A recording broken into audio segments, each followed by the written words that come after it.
which takes us to item 10, and this is another plan change, a plan change that is also a privately lodged one. It's in Warkworth North, and our decision today is to approve this with some amendments, and there is in red, members, some clarification on some outstanding work to be undertaken. And I will invite the move to come from Councillor Sayers. Councillor Sayers, would you like to move accordingly? No, I'll move then. Do I have a second, please? Do I have a second, please? Paul. Happy to second, Chair. And I think that's Councillor Efeso-Collins? Yep. Thank you. So it's moved by myself, seconded by Councillor Collins. I will hand to Ryan Bradley, Senior Policy Planner, Plans and Places, to briefly take us through this end of process decision.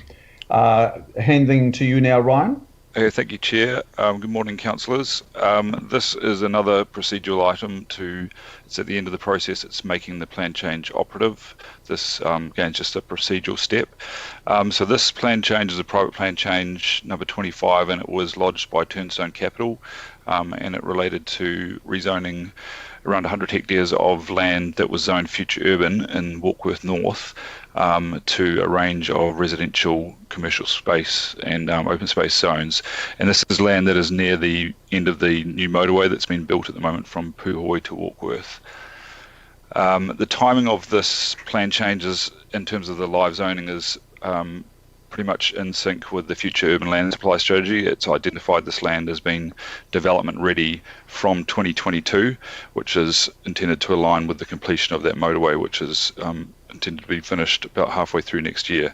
So there's no issues in terms of the timing of this land and with infrastructure supply and so on. So this plan change went through the submissions process and a hearing. The council decision was largely to approve the plan change, but it didn't rezone some parts. It left them as future urban. We then ended up going to the Environment Court with 4 appeals. One was withdrawn and 2 have been dealt with through a consent order, and those are the ones covered in this agenda item. And so out of the 4 appeals, there's one still outstanding, and that's the subject of an Environment Court hearing that was held earlier this year, and there's a decision pending on that. And that was the last area that was still zoned future urban. It was to do with what the zoning of that property would be. So our normal process would be to wait till all these appeals are settled and then make the private plan change operative.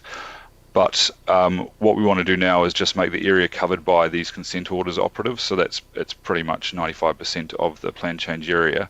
The reason we want to do that is it will make the plan the planning framework more enabling to enable the majority of this land to be developed for residential and commercial uses, and that's what we're trying to do in this area. And there's also a lot of developer interest in this land as well, so we're trying to make it as easy as possible for developers to get in and start developing this land. So that's the reason why we want to make it operative in part. So this basically does 95% of the plan change 25 area, but it leaves out the last bit that is still going through the Environment Court. Thank you. Thank you, Ryan. So the request is to make it operative in part. Now I have two questions. The first is from Councillor Sayers. Councillor Sayers. Thank you, Mr. Chair. I've just had a few technical difficulties this morning, but I'm back on. Ryan, thank you very much for the presentation. Very concise. I'm pleased that you covered around the kind of the one outstanding application and how that's going to be dealt with moving forward. My question is specifically, and I know that you're very over the top of this. I'd just like to understand the structure plan that's been developed for the Warkworth area, and now in making this operative. How do the two sync, and does it potentially force any unintended consequences on rolling out the structure plan in the way it's currently, designed? Thank you. Thank you. Thank you, Councillor Sayers. Yes, good question. So that basically was the crux of the debate when we went to the hearing at Plan Change 25. The council recommendation was actually to decline the plan change, and we did have some significant issues, and one of those issues was the divergence of the land use plan here from what the structure plan intended. The main reason being that the structure plan intended for more business land and more employment land in this area, and that was with the view that Warkworth was attempting to be a self-sufficient satellite town rather than just putting a whole lot of residential dwellings in there and sending people down the motorway towards Auckland to work. So that, yeah, there was a big debate during this plan change around that, and unfortunately the independent commissioners didn't side with the council evidence on that, and so there is a lot more residential land in this area than we were anticipating, and a lot less business land. It's not we're not talking about huge areas of land, but it really did. There's not a lot of areas in Warkworth that are suitable for business, and this is one of the areas that was when we did the structure plan. So, unfortunately, I'm bringing this item to you, not saying that I support everything about this plan change, but we have got to the end of the process. It's been through a proper, fair process. Went to independent commissioners. We gave our evidence. The developer gave their evidence, and they decided. And then it went to the Environment Court as well, and the consent orders were agreed on. So I'm not saying I stand here and support everything that is in this plan change, but I'm bringing it to you as a procedural item to say that that's gone through a fair process, and now it's the time to make it operative. Thank you, Ryan. Could I ask a supplementary, Mr. Chair? Absolutely, Councillor. Yeah, thank you. Ryan, thank you very much for that objective and independent answer there. It's very helpful.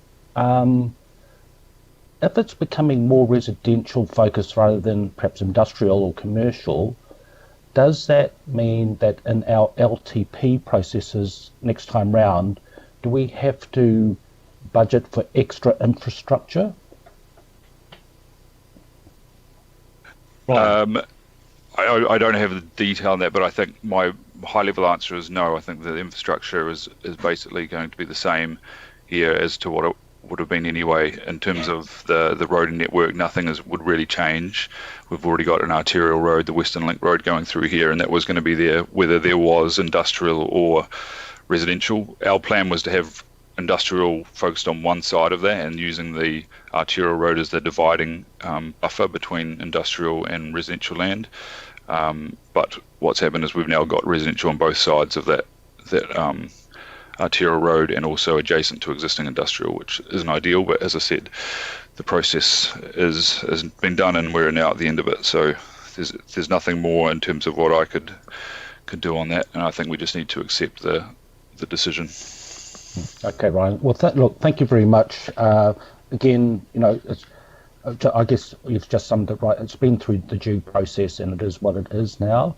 Unless, have all the appeal processes, avenues kind of been exhausted, is my impression, Ryan, other than this one property owner that is going to be resolved or independently in due course. As the Chair said, and you've recommended this as a partial approval. Am I correct? Yes, in my understanding? Yes, that's correct. Yes, the appeals have been all sorted except for that one, which is one landowner next to State Highway 1, just to do with the zoning of their particular property. Okay. And I guess the one thing when I was talking about the council officers had recommended against some of this stuff during the council hearing. The council hearing was decided by independent commissioners, but they're acting on behalf of the council, so it essentially is the council's decision. So we can't appeal our own decision. So essentially, we didn't have that was our opportunity at that point to appeal it, but because we can't appeal our own decision, we basically had to just rely on whoever else appealed it and see if we could get any changes through that would be advantageous through the process, and we did get some, but it's definitely not what we were originally intending through the structure plan. Okay, well, thank you very much, Ryan. Thank you, Mr. Chair, for allowing those questions. Thank you, Councillor Sayers. Councillor Sayers, while you were facing technical difficulties, I was calling to see if you were interested in moving it. We couldn't connect with you.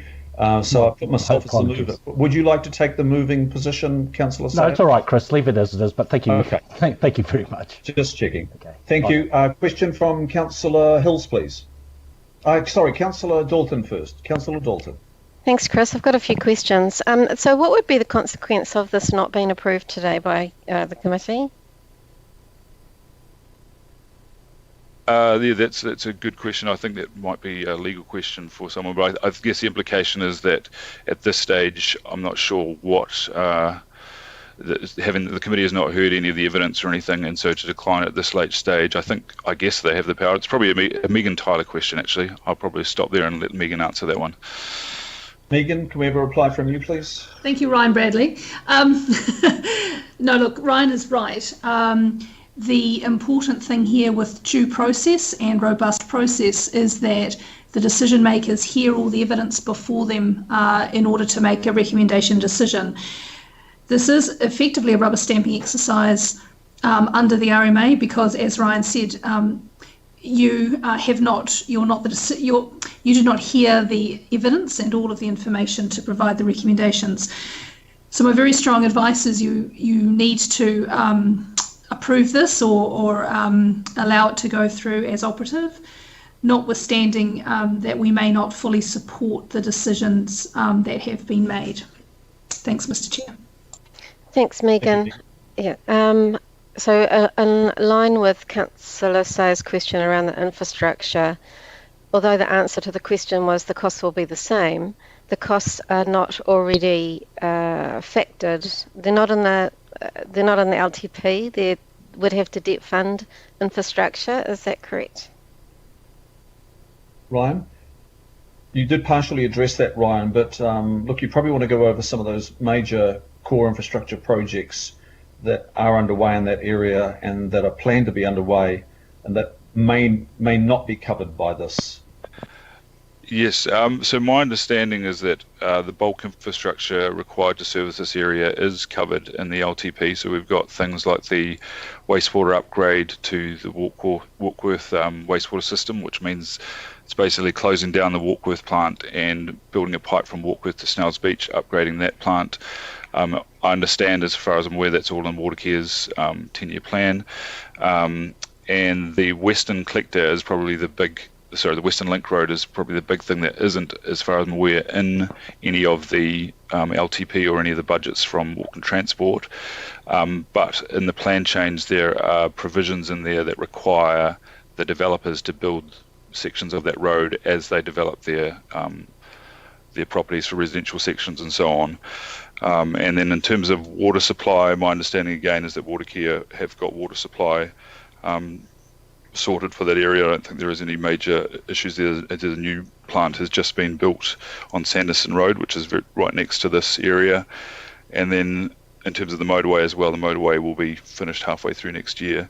And so by the time these properties are built, so they'll do the earthworks for a season and then they'll get into building houses, it's probably a couple of years off. So by that stage, all the infrastructure should be in place. That's the plan anyway. Thank you, Ryan. And my last question is around development contributions, and we've talked about how in this current consultation, Drury is the first cab off the rank. Given that this is approved and is likely to be approved, is there a possibility that that area would be the next cab off the rank for any change in development contributions if they go through? Ryan, I'm not sure whether you're in a position to answer that. It did come up at Councillor Simpson's Finance Committee, or our Finance Committee, and we gave some direction to staff. No, sorry, this was through... I just need to be careful because I don't want to breach confidence here. Megan, can I just go back to you? What is your knowledge of the status of the investigative work that needs to be undertaken on development contributions policy review? Do you have that information? Thank you, Mr. Chair. Look, I don't have it in front of me, but you're right in the sense that we have been talking to you around some changes in Drury. Depending on that consultation and the decisions you ultimately make, there may well be some consequential changes in other parts of the region, like Councillor Dalton is suggesting. So, look, I can't answer that question immediately, but Councillor Dalton is absolutely right. This is part of the bigger picture around development contributions, and we will do the work and work that through with you, predominantly through the Finance Committee. Also happy if Councillor Dalton needs something further, happy to talk to you offline. Thanks, Megan. Thank you, Chair. Thank you, Councillor Dalton. I was just a little bit reticent there. I was just thinking to myself what is in the public domain and what isn't, but I think those decisions actually are in the public domain. Further question, Councillor Hills. Kia ora, Chair, thank you. This is a question, so two parts. The climate impact statement, and I'm not trying to catch you out, Ryan, but what you said in your words is kind of in opposition to what it says in the climate impact statement. So the climate impact statement talks about how more housing in this area will actually reduce trips, where my opinion and also what you said in your when you spoke to us was around the issue with bringing all this future urban forward and putting more housing there instead of business means that inevitably we will have a whole lot more car-related travel and sprawl-related kind of housing driving to the city potentially. So why wasn't that in the climate impact statement, and why were we ignored? Like, how do we, and maybe this is a question for Megan, how do we ensure that our policies and I know they're independent commissioners, but what powers do we have in the future to ensure that the independent commissioners are considering climate at a higher rate in line with the Climate Commission advice in our plans and strategies as part of Auckland Council, or is it just we cannot control that type of thing? Ryan. Through the chair, I'm happy to answer that. You'll respond. Thank you. In two parts. Firstly, I still think the Resource Management Act as it currently stands does limit the kind of conversation or extent of decisions that can be made around climate change, just in general terms. But I see the resource management reform and the associated climate plan or climate legislation that's going to change that in the very foreseeable future in the next couple of years. So my first part of the answer is that there is still some statutory legislative constraints around that. Secondly, though, I think it's a really good point about working with our commissioners and ensuring that they are aware of Council's focus and the importance of climate change, for example, in everything we do, including in our regulatory role. So I'm wondering, if you don't mind, I'll take an action to go back and see if we can.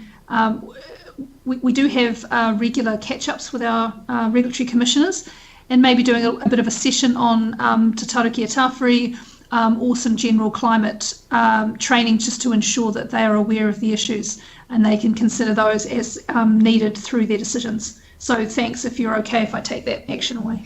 That would be really great. Thank you so much. And I guess to my last point, and it wasn't meant to be a criticism, but I guess the climate impact statement probably should have been less maybe sugar-coating the decision and more in line with actually what Council's submission or advice was to begin with. I know it was ignored, but is there a way we could have strengthened that to be a bit less forgiving on what actually happened through the decision? Councillor Hills, I'll take that back. Thank you. I appreciate the feedback, and we'll do better next time. Thanks. No, thank you so much. Thank you, Councillor Hills, and I'll now take a question from Member Henare, please. Thank you, Chair, and just to apologise again for jumping the gun. So we're back on item 10A. This is concerning item 10. That's correct. We're up in Warkworth. Cool. Do we know if Ngāti Manuhiri are satisfied with the updated provisions? Ryan. Yes, thank you for the question. So as far as am I echoing?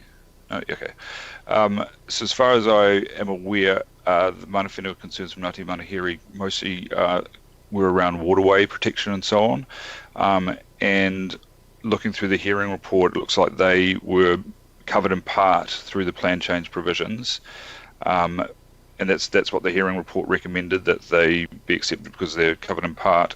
But then I just also note that Ngāti Manahiri didn't appear at the hearing with any further concerns, so I can't say for sure that they were satisfied with it, but they did not appear at the hearing with any further concerns, so I would have to take it as they probably were accepting of it. But we don't know, so we shouldn't say that. But that's cool. Thank you. You answered your question. Thank you. Thank you, Member Henare. I will now take a question from Member Wilson, please. Thank you. Which is a similar sort of question, except in terms of the report, it says that they requested mana whenua values, I'm talking about Ngāti Manuhiri clearly, be incorporated into the precinct provisions. The first question is, were they or are they? And does the partial appeal that's yet to be resolved impact on their ability to have that incorporated into the precinct provisions? Are my questions. Thank you, Member Wilson. Ryan? So second part, the appeal doesn't affect anything to do with that. It's just to do with one small remaining parcel of land. And so I don't think that would have any impact on the mana whenua values that were more to do, as far as I'm aware, with the wider area and the waterways and so on.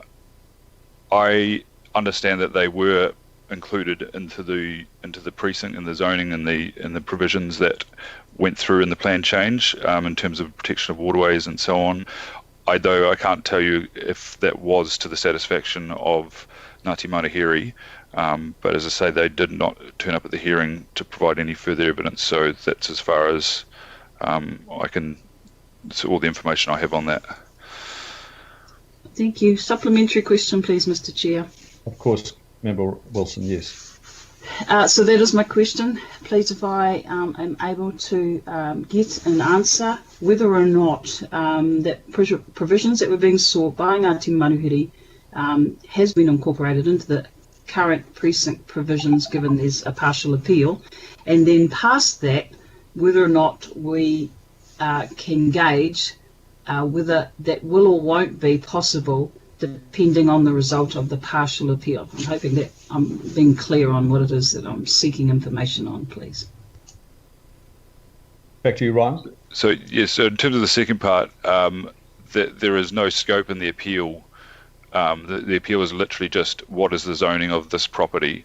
So there's no scope in that appeal to bring in wider matters like mana whenua values or conditions on streams and so on. So the second part of your question, I don't think there is any scope to include those now. And the first part, as I said before, as far as I'm aware, they have been taken into account in terms of the hearing report, talked about them. The decision from the commissioners didn't talk about it a lot, but then there was no further evidence from Ngāti Manahiri and no further appeals from Ngāti Manahiri on that. One more, Mr. Chair, if I can. Yes, please. I'm not sure I'm being clear. I guess I'm talking not necessarily about the hearing because the hearing has passed. I'm talking in terms of Auckland Council and what, if anything, can be aided to ensure that the values be incorporated into the precinct provisions. And in terms of the partial appeal that is awaiting the decision, it's not that I think it's passed, but the issue relates across the plan change, proposed plan change, and whether or not an appeal, it may not be a question that proposed to you, may potentially others, Ryan, whether the potential appeal will negate or otherwise will take into a holistic view. That's my question. Ryan, is that clear for you, please? Yep, I think I don't really have another answer to it, really. I think, like I said, there's no scope in this appeal. This appeal that is outstanding is to do with one landowner, and the appeal will either say you are this zone or that zone. It's not going to be able to influence any of the wider area of Plan Change 25. So I would say for sure there is no scope during this process in the appeals for us to do anything to incorporate mana whenua values more widely through the Plan Change 25 area. Okay, I'll just come back to you, Member Wilson. Member Wilson, if there is a need for follow-up on this, I will arrange that with you and the IMSB. or is there a further comment that you would like to make now? No, maybe I'm just explaining myself very poorly, Mr. Chair, but I would appreciate some follow-up on this with IMSB. Yes, look, I will see to that. Ryan, can you please take note? This is the end of this process, but I would like to address the line of questioning that Member Wilson is engaging on, please. I think it's sort of outside of this process, but it's related, and the member is deserving of a bit more information. So if we could please make sure that that is addressed. Yes, certainly. Thank you. General Manager, Plans and Places, John Dogood, could you address this issue too, John?